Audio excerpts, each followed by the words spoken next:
告别严谨又开放的柏林，我决定搭乘上一期视频里被吐槽最多的德铁，前往浪漫之都巴黎，是双引号的浪漫。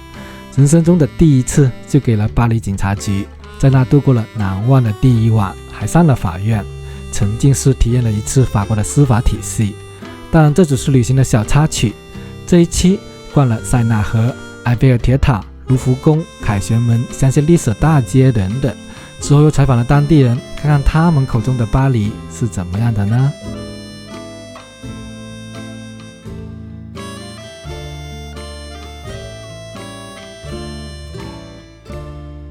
欢迎回到阿科在路上的频道。我现在所在位置呢，就是柏林的中央火车站。然后这边呢，买了一张火车票啊，从这里呢前往巴黎。这里距离巴黎是有1100多公里的。票价呢是90欧。其实你要是买飞机票的话，会更便宜啊。但我还是想体验一下这边的长途火车。这个车站呢，到了晚上呢，就比较多的街友啊，还有醉汉啊，而且是每一个座椅上面都有的。不过也没办法，外面比较冷嘛，所以说就跑到里面来取暖了。上车啦！这个还挺不错的，还有那种大型的放行李箱的地方。这个小桌椅刚刚好，很方便。车厢都是全程有免费 WiFi 的。看一下厕所吧。这些好多镜子啊，不是很大，但也是够用的，也是有地方充电的。这边呢还是一个垃圾箱啊，一个抽屉式的垃圾箱。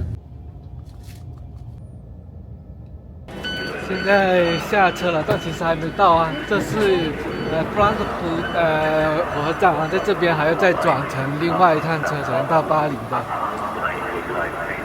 但这边都是没有海关检查的，感觉这也是一个大站啊，很多条不同的线路、月台。现在是凌晨2点多，快3点，但我的车呢是5点钟才出发。所以还要在这边呢，休息2个小时。哇，可以看到这个药店啊，用了好多种语言啊，有中文，还有繁体、简体的。这个车站有点漏风啊，还是有点冷的啊。而且这边呢，还是有很多街友啊，还有一些没什么无所事事的人，然后爬过来找你要钱啊。但你能闻到它味道啊，就是那个Vig 啊。终于上车了，感觉跟上一辆车没什么区别啊。现在呢已经到俄法边境了，可以看到在这边就是旅行啊，国与国之间就跟我们城市之间旅行差不多的。水花只能开在雨天，烟花又绽放在黑夜，是花朵舍不得冬天，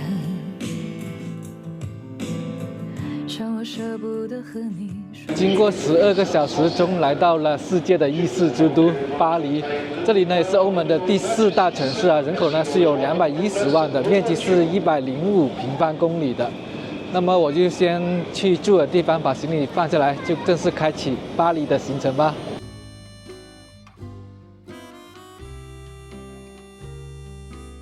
到住的地方啦，但现在还没有到时间去办理入住啊。然后这边是前台，这边是餐厅，这边是自助洗衣的。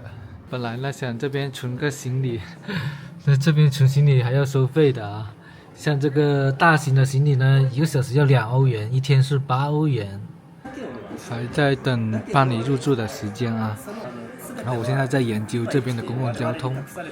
给大家看一下啊，像这边它有那个套餐的，有1个月的套票是86欧，挺贵的啊。然后1个星期的套票是30欧，它是1到5区都可以用的。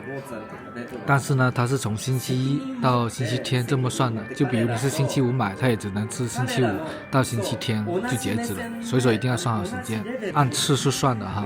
价格呢是17.35欧，都挺贵的啊。要是买单次的话，就是2.15欧一次，还有按天算的。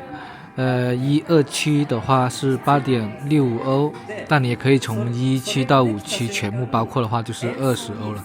反正就在这整个区域里面，你什么交通都随便坐。洗漱完了，准备出门。这里呢是我订了一个8人间啊，这边的价格呢是200块钱人民币一个晚上，还要加3欧元的每天的城市税啊。感觉这边黑人还挺多的啊。这边就是地铁站，在这边坐地铁，然后去到埃菲尔铁塔吧。好多人在这里排队买票啊，我呢提前在 APP 上面买好了，给大家试一下看能不能用吧。这就是电子票啊，哎，可以用啊。那这里已经扣了1次了，它这一次呢，在1个半小时之内呢，都是算1次的。你能想象这里是法国吗？感觉就跟纽约没什么区别啊。没想到这里只有200万人口嘛，看起来好像不止啊，感觉人口很多。你买的公共交通的票呢，买1期跟2期基本上已经可以覆盖整个旅游景点了。但你要是往更远地方走呢，就是要买郊区的票了。法国的地铁站都是非常的有艺术的气息啊，你看它设计每个站都不太一样啊。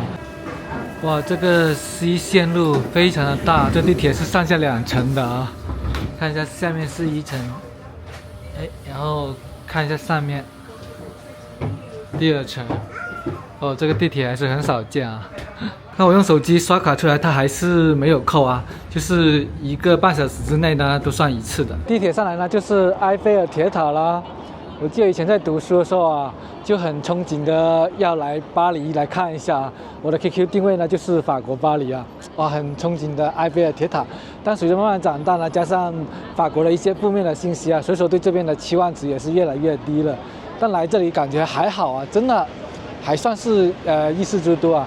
虽然会有些脏，有一些小偷，但我还没有遇到啊，我只是在网上面看的啊。所以说没有那个期望啊，反而才会有惊喜。而且呢，我觉得旅游一定要趁早啊。要是我那个时候来的话，跟我现在来的心情也是不一样了啊。这个埃菲尔铁塔呢，旁边就是塞纳河了。不知道大家有没有听说过周杰伦的一首歌啊，《告白气球》，其中的开场白呢就是塞纳河畔左岸的咖啡，那边就是左岸了。然后我们现在站这边呢就是右岸，有人在叫啊，大家有没有听说过啊？以前呢是右岸呢是有钱啊，而左岸呢就是没有什么钱的一些青年啊，然后一些艺术的屌丝啊就在那边了。但现在反过来了，30年河东，30年河西，现在是左岸那边更有钱了。Imagine all the people living life in peace.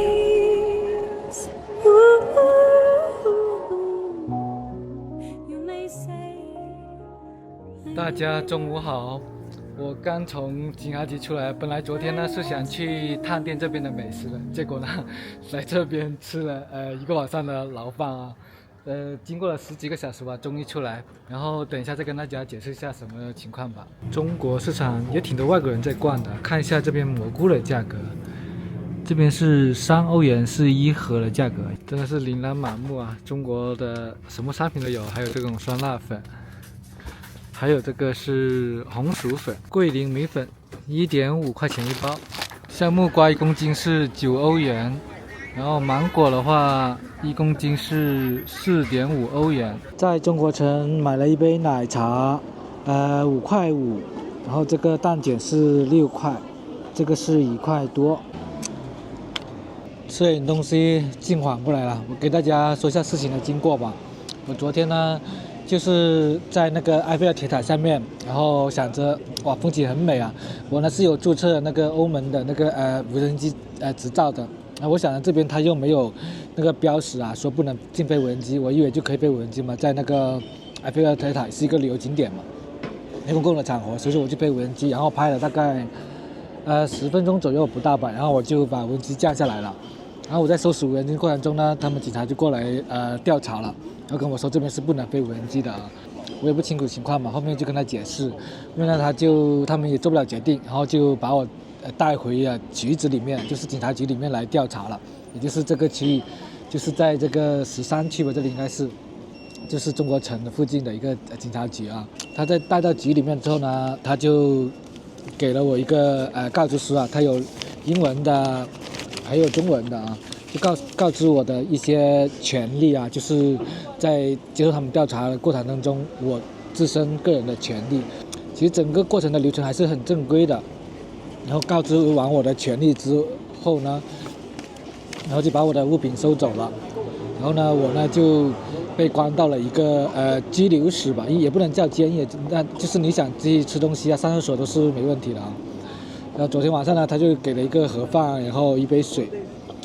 然后等到因为他们大部分人都是说法语的，说英语的也很少，所以我要等了2个多小时左右吧。然后就是有一个中文的翻译过来了，然后就帮我翻译。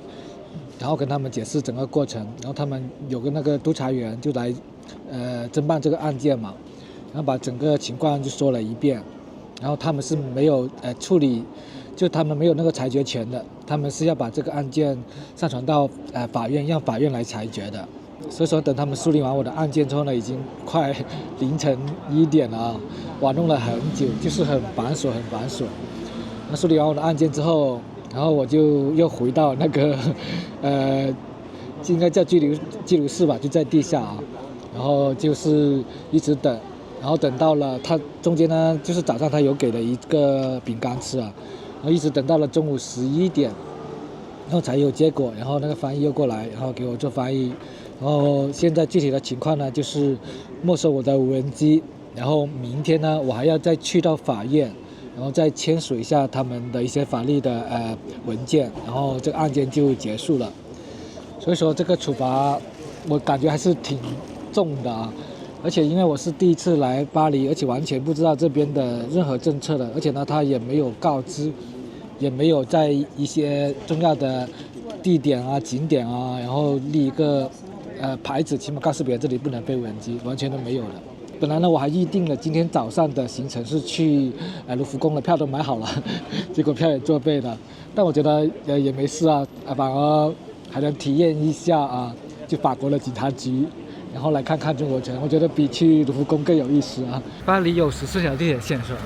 对，然后第14条就是14号线，就是最新的，它是无人驾驶的，所以至少罢工的时候1号线跟14号线是不用担心的。这座图书馆呢，因为它是在13区，它里面我记得我很久以前去过，那边还有一些中文藏书，它这边还有写《红楼梦》那些的。那像咱们13区的治安算是好的是吧？基本上算可以。13区也是有，比如说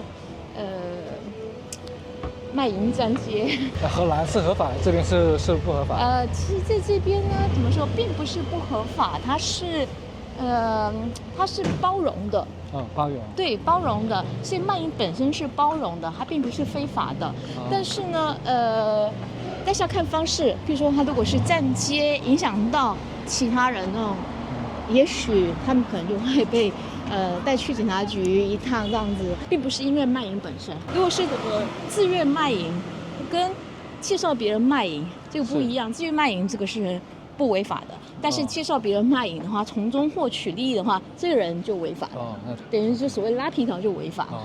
嫖客就是后来也改了，后来也怎么说呢？以前是不是违法的？但是后来改了以后，就是说，并不是一定处罚，但是有可能会处罚。对，然后那处罚也不是说多严重的事情。这是13区的。对，这是3房1厅的79，然后42万。而且现在大家也会注重这个它的能源的那个等级。这什么意思啊？能源等级？是能源等级，一般现在就是要在D 以上的。那个平级化是看房子的结构，比如说它是不是有双层玻璃。这个话就是可以有防冷的效果，还有它本身，比如说它的那个建材是不是有这个？它是基于那个房子结构它的节能的部分来计算的，并不是它使用的那个能源。对，那懂。还是有其他种族的烟。当然有啊，当然对啊，对，因为在巴黎还是很多种族的，对。就是这边的文化包容度还是挺高的。当然。在这边随便一个菜的价格都是15块钱左右。八卦镜。对啊，辟邪的。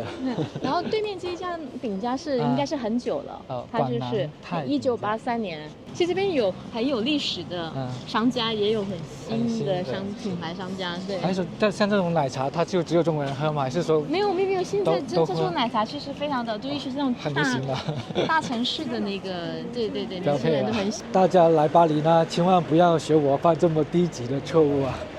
我没收了一个无人机，然后加上一整套的配套，大概就在7500左右吧。但其实这不是最关键，最关键是他连那个记忆卡都不还给我。我昨天拍了几段航拍啊，我觉得是非常非常美的，哇！那景色我拍的是很美啊，还有一个环绕，然后还有一个俯冲，我不知道怎么形容，我真的很想放出来给大家。这个是我觉得最可惜的，没有办法给大家展现出来。那没办法啊，事情发生就发生了。其实我觉得这也是个挺不错的体验。那么我们就继续往前走吧。我现在就去坐地铁，然后去一下卢浮宫，看我的票还能不能用，因为我预约的是早上9点，现在早就过了时间了，我11点才放出来，现在已经下午2、3点了，去试一下吧，不行就不行吧。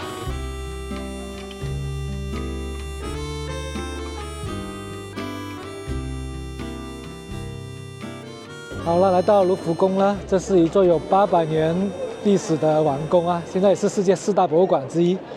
这个呢，就是一个华裔设计师设计的啊。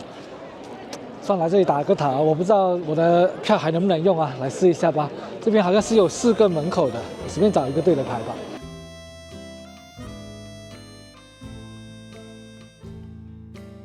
太幸运了，票还能用啊！昨天虽然是在拘留所过了1个晚上，我觉得比在青旅还好，因为青旅是那种8人床位的嘛，然后在拘留所我是单间啊，所以说也没什么不幸运的。那么现在我们就来看一下这个卢浮宫吧。哇，大家看这是什么？这就是《汉谟拉比法典》，是人类历史上最早的一部法律啊，是在公元前1750年，古巴比伦的第6代国王汉谟拉比所发布的一个法典啊。在伊拉克的时候就听到了这个大名鼎鼎的《汉谟拉比法典》，没想到在法国见到了真身啊！一看这个建筑风格啊，就是亚述帝国的时候了啊。这可能就是我在伊拉克，然后去看那个伊斯塔尔城门，然后这个就是应该是原件了啊。看是这种琉璃的墙的，在伊拉克反而是那种涂油漆的啊，这个才是真品，哇，真的非常的精美。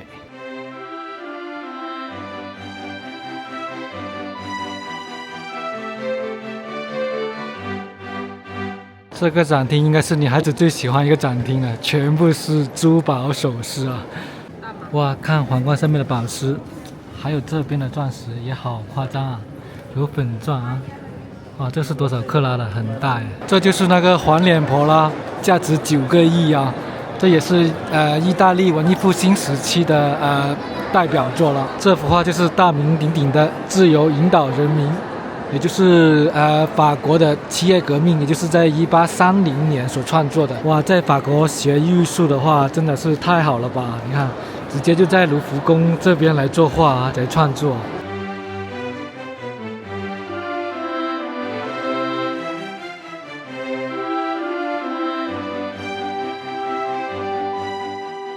前面呢就是萨莫瑟雷斯的胜利女神雕像。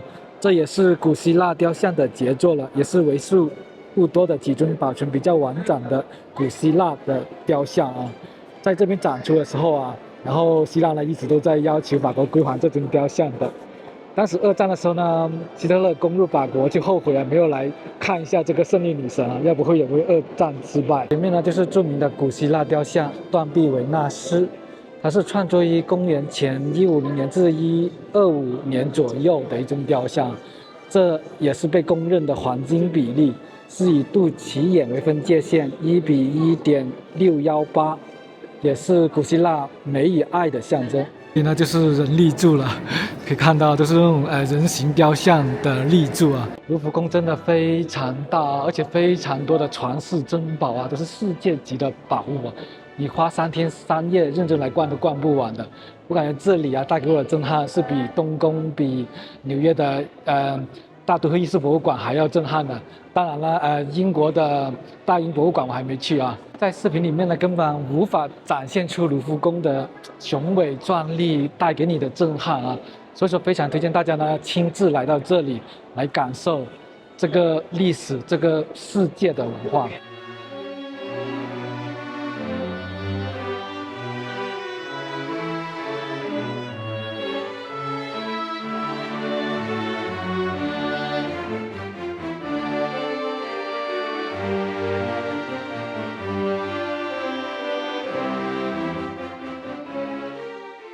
我身后呢就是法国的凯旋门啦，它就位于戴高乐广场的中央，香榭丽舍大街的西端，是拿破仑在1806年为了纪念打败俄奥联军而下令修建的，用来迎接凯旋归来的将士啊。但很不幸啊，不久它就被推翻了，然后这个工程也就戛然而止了，直到1836年才完工。在凯旋门的正前方就是香榭丽舍大街。这呢也是被誉为法国最漂亮的一条大街了啊！相信中国的朋友都不会陌生，因为在中国很多楼盘啊，然后路的地名啊都是用香榭丽舍的。在这条大街的两旁呢，都是一些奢侈品牌啊。这条大街呢，全长大概接近2公里的，在最东端呢就是协和广场了，我们一直走下去吧。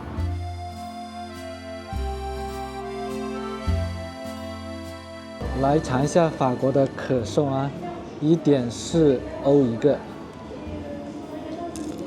外皮呢应该是涂了一点那个蜂蜜的啊，有点甜甜，然后脆脆的，又很像那个奶油味。来试一下他们的芝士，然后有培根在里面的一个case 啊。它这个蛋糕呢，口感非常的丰富啊。它是咸口的，然后很重的那个 cheese， 然后呢里面放了很多料，有鸡蛋啊，然后还有培根啊，还有火腿肠啊，味道还不错啊。这块呢就是5块多吧，价格不便宜的。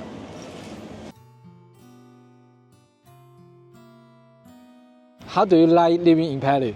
Two faces in this question. Actually, we like Paris, of course. When we live here, you have everything, everywhere, at all time. So you can enjoy Paris at any time. That's perfect. But you know, we are not from Paris, so we like also nature. And maybe it's thing that is missing in Paris. It's a bit of nature. It's a bit of mountains, of sea, of all this kind of stuff that you have to drive away to find it.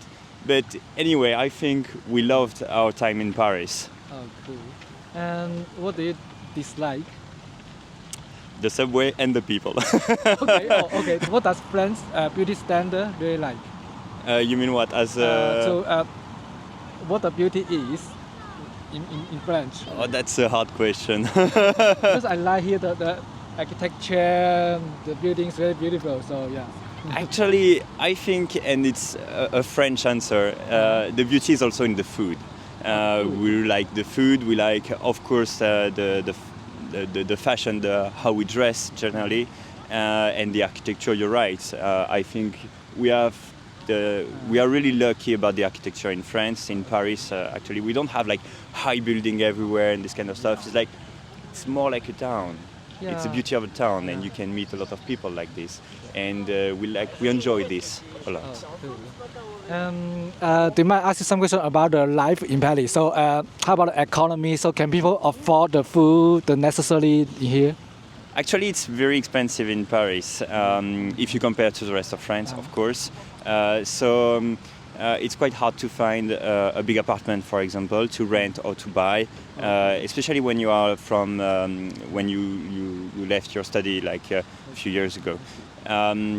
Otherwise, as I told you at the beginning, everything is open all night. You can always find something not expensive somewhere in the street. You have a lot of things to discover like this, and we have a sentence in France for that. Yeah. You don't have enough in one life to try all the restaurants in Paris.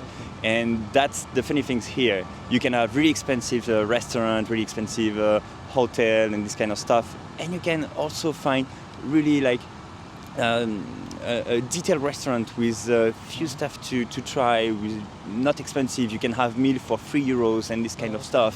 So you can find everything here in Paris. Do you mind sharing how much do you lend in a month? Here in Paris, yeah. I was a bit lucky about that. It was 1,005 euros per month. In the first, This cheap? yeah. Okay. Oh, cool. Anyway, thank you so much. You're It's welcome. So nice. Enjoy your time here. Thank you. As I'm from China. Do you Yeah. want to say something to Chinese audience? You should come here. It's really nice. So, do you want to say something? Hi people, and enjoy your visit in Paris when you will come. Oh, thank you. You're welcome. Thank you. Have a good Thank day. you, bye. Thank you. Bye.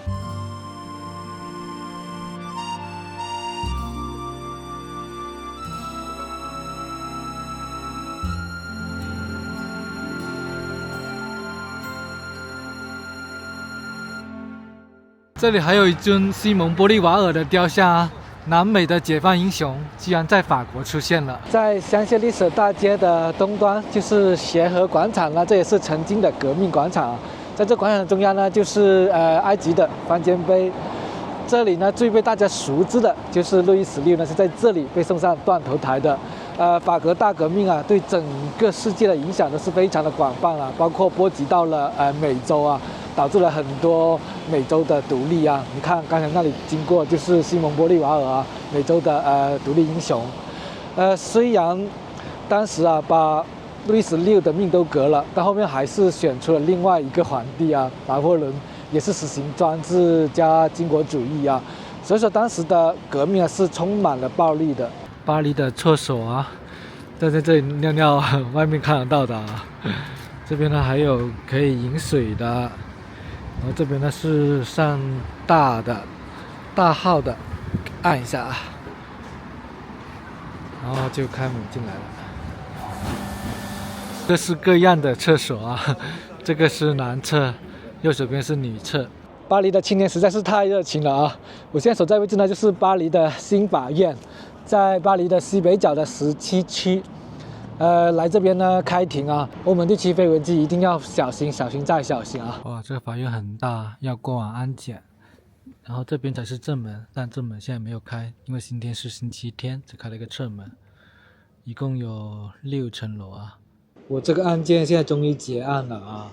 刚才呢，它是有一个法官，那相当是一个简易的法庭嘛，然后呢那个翻译呢就在帮我做翻译的。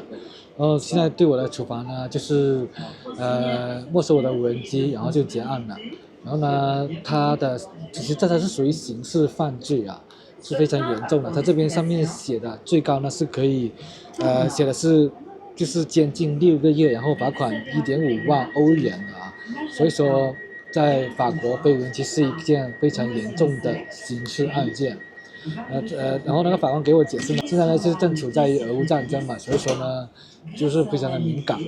但他现在就是因为我是初犯，所以说呢就只是给了我一个警告，然后没收我的无人机。然后呢在他们的案件上面是不留案底的。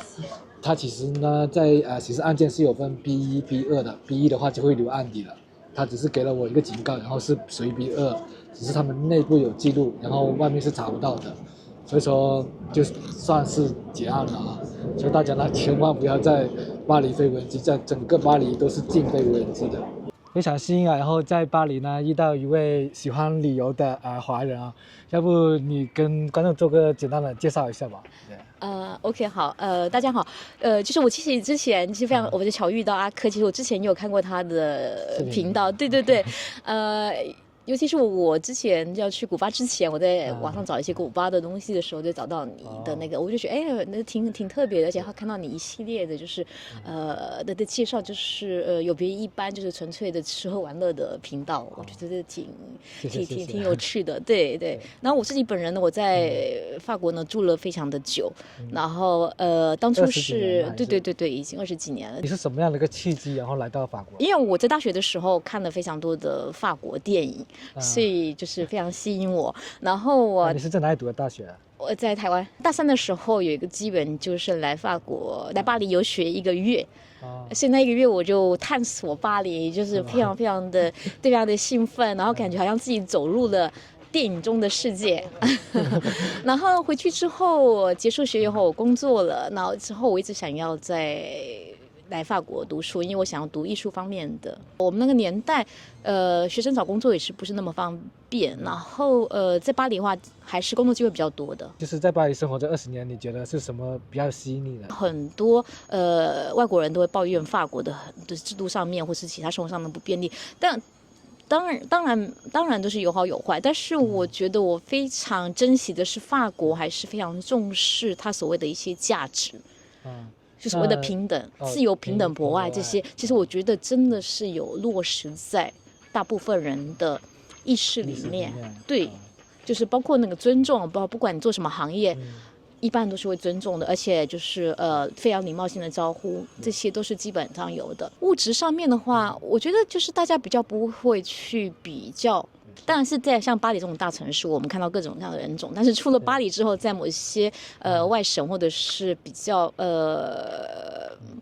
乡村的地方，也许他们比较少见外国人，那也许又是有不一样的，所以我只能说是我不负责任的经验谈而已。华裔在这边是不存在什么歧视啊之类的？歧视的话，或者是排华，因为我在东南亚很多国家全部都有排华，包括去到南美也会有。对，但是在法国当然是没有这种大规模的排华，包括疫情期间，其实之前就是在网上看到，就是说可能在美国或什么，可能疫情期间会有一些人会受到歧视，但我觉得很庆幸是我在巴黎并没有受到这样的情形的。但是很多人会觉得说，在巴黎华人其实是小偷的那个目标。其实我觉得歧视这一点来说，我很幸运的是个人没有特别不好的经验。对，但我知道说有听到一些华人在这边抱怨，就是容易就是遭到偷窃啊这些行为啊，甚至我在网络上看到，甚至有人还会很激烈的讲说，怎么可能会不可能没有被偷过抢过？其实还真的没有是吧？我读硕士的时候，我的硕士指导教授从来没有问我是哪里人，所以我就觉得那种感觉很舒服，就是感觉是一视同仁的。但是他也念在我是外国人，所以其实他也比较包容，比如说语言上面的，但他不会特别去针对说我是，就是一开始就想知道我是哪里人，所以我那些对我来说是一个蛮大的文化冲击的。包括最简单的看到大家的穿着服饰，就是你不会觉得异国风俗是怎么样的，你可以穿着你的传统服饰，或者是你可以很邋遢，你可以非常的其实我觉得都 OK 的，就是说不会有太多异样的眼光。其实在巴黎的话，其实在地铁上面我觉得也不太常看，我个人是觉得不太常看到名牌的那些包。巴黎给我印象就好多名牌，刚才包括今天早上我去那个什么香榭丽舍大街，那是那个区域，对。但是其实你平常坐地铁的时候，我觉得并没有那么高，就是我自己的认识的法国人，其实也不见得都是名牌爱好者。法国它也是蛮讲究社会福利的，所以我觉得在法国生活还是有一定的安全感，不怕争执，不怕起冲突。我觉得这一点可能是跟华人的文化是比较不一样的。我们可能比较一般来说可能比较以和为贵，但是我觉得他们不愿意，包括在学校开会的时候，我看到家长跟校长可以就是争论的那个，然后之后还可以和平心静气的继续谈。对，他可能只是在讨论这件事情。对，这是一种沟通的艺术。那种自由就是真的是让我觉得挺自在的自由。因为但可能观众有些人他可能会把自由理解错，其实自由不是说是你想做什么就做什么。对，这个还是法国的法律其实规定很多的，就是一些不合法的行为什么之类规定很多的。对，自由它也是有一个框架的。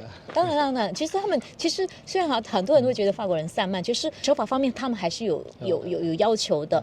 然后但是可能有一些比较小的，譬如说在路上闯红灯，这个挺多的。这个对，这个是我自己个人的经历，是我很久以前曾经在瑞士的时候，我闯红灯，可是那时候即使这么是不危险的状态下，可能我赶时间，我就被一个老太太骂，我印象非常的深刻。对，但是在法国我就会觉得可能就没有这个压力在，对，但可能。但是自己要为自己负责，对，确实，对，但自己为负责。但是如果说是开车人如果闯红灯的话，当然说他这个就比较，他对。那我是说行人闯红灯的部分。那我们还是聊回生活吧。好。对，像在这边生活了20多年，那你有感觉到一些物价的变化，还有什么的变化，会让你就是现在有没有压力吗？就物价方面？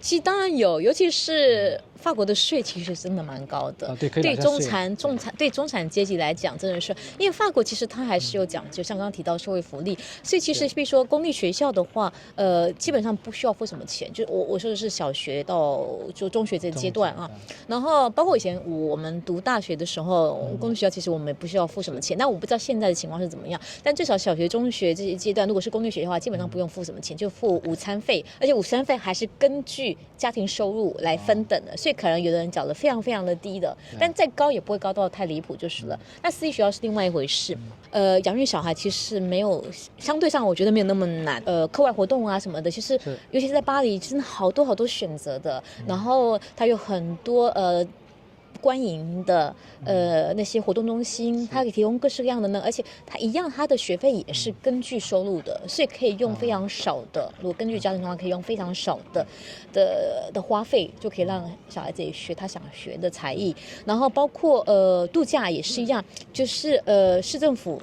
他可能会办一些就是暑期或是假期的那些营队什么之类的话，也是根据那个收入。所以其实如果说在家庭收入不高的情况下，如果家长有心的话，也可以提供小孩子很多很多选择的。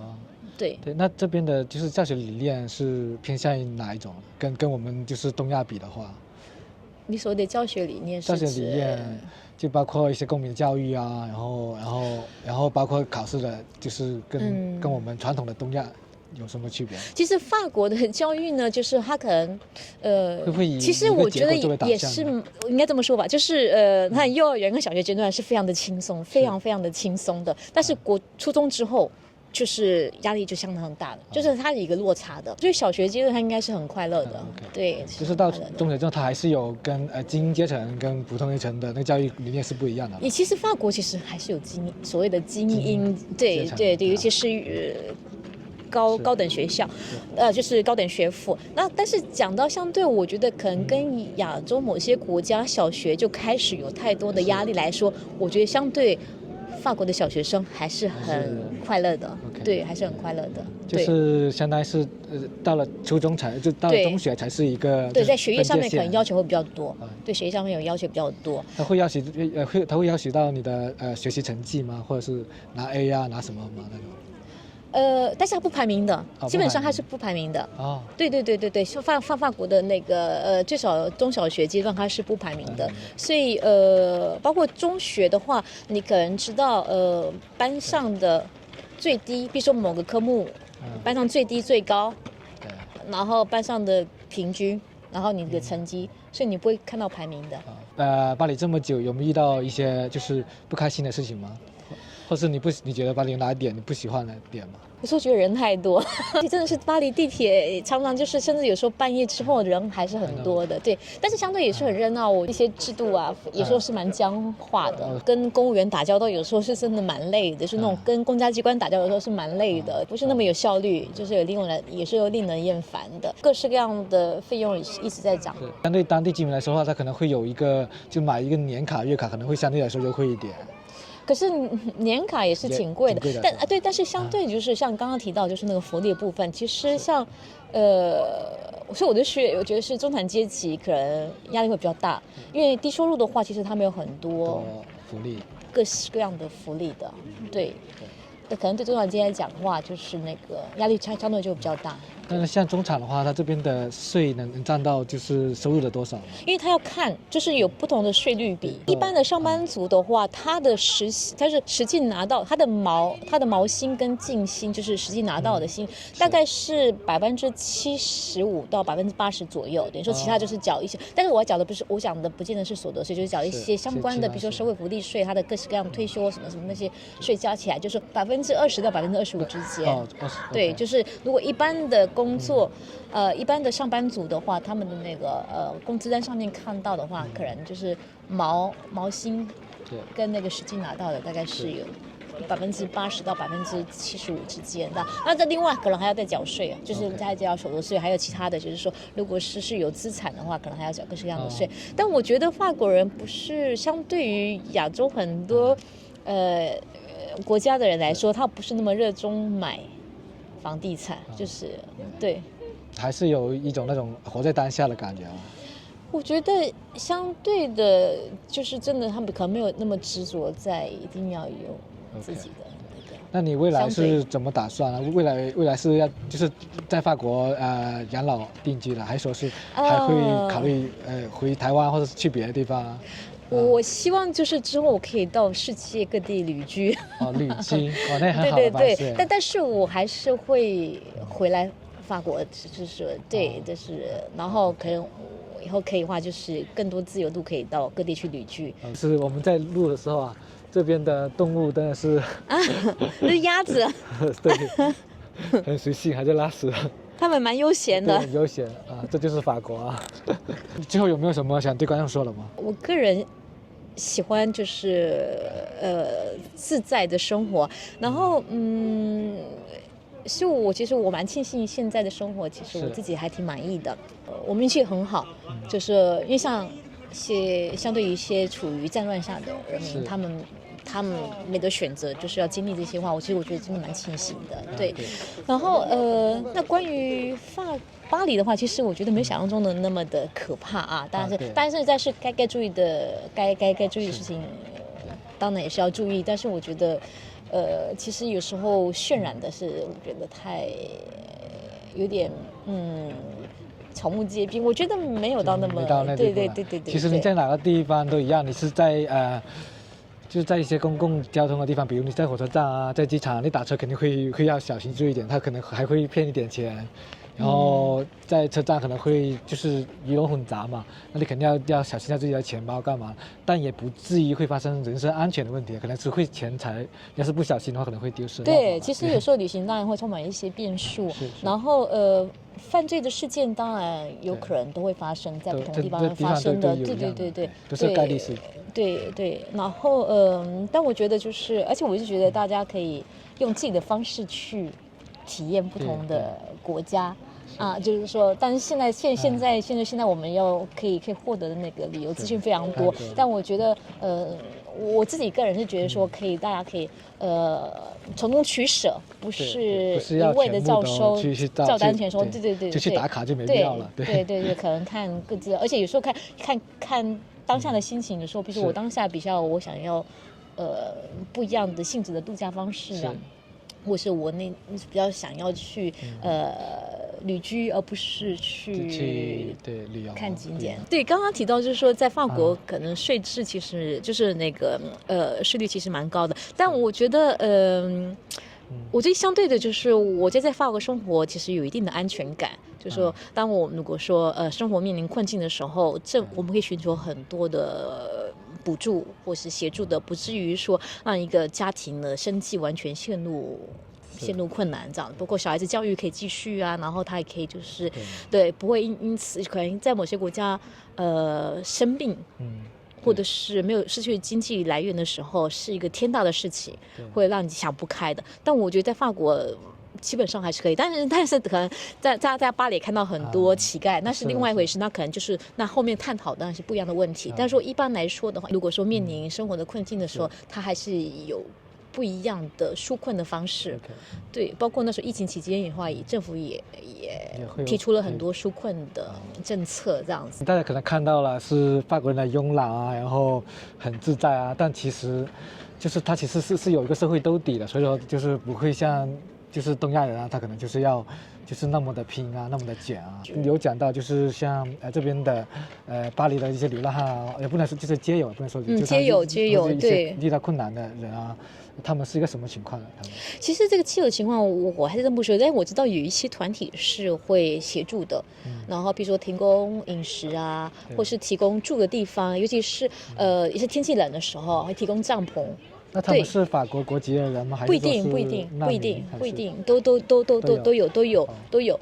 然后但是我觉得是法国，其实他还真的蛮讲究平等的，就是说包括我刚刚也提到说，之前我们是外国学生的时候，我们可以拿到补助。对，其实那我们就是我们家长也没有在法国缴过税，但是我们一样可以拿到补助。对，其实我觉得其实他们看眼光非常看到远处，不只是基于平等的价值、平等博爱的价值，还有其实他这样非常远，其实他可以提供这么多机会给外国人的话，相对是帮助他们本身的文化，而且会让更多人愿意亲近法国，对法国有好感。其实我觉得这是眼光看得非常远的，除了说他们的本身的那个价值观以外，还有就是其实我觉得，其实就利益来讲考量，其实我觉得是非常有远见的。然后关于这个街友的话，就是刚刚讲到说，是比如说天气冷的时候会提供帐篷，或者是那个可能会到收容所，然后提供饮食这些，而且包括在地铁里面，他们不会赶他们走，大家会觉得接容不是那么好看什么的，但是相对就是他们也是尊重他们。法国它是有一些避难的政策吗？还是什么？你说关于难民的部分吗？对是当然有，在法国申请那个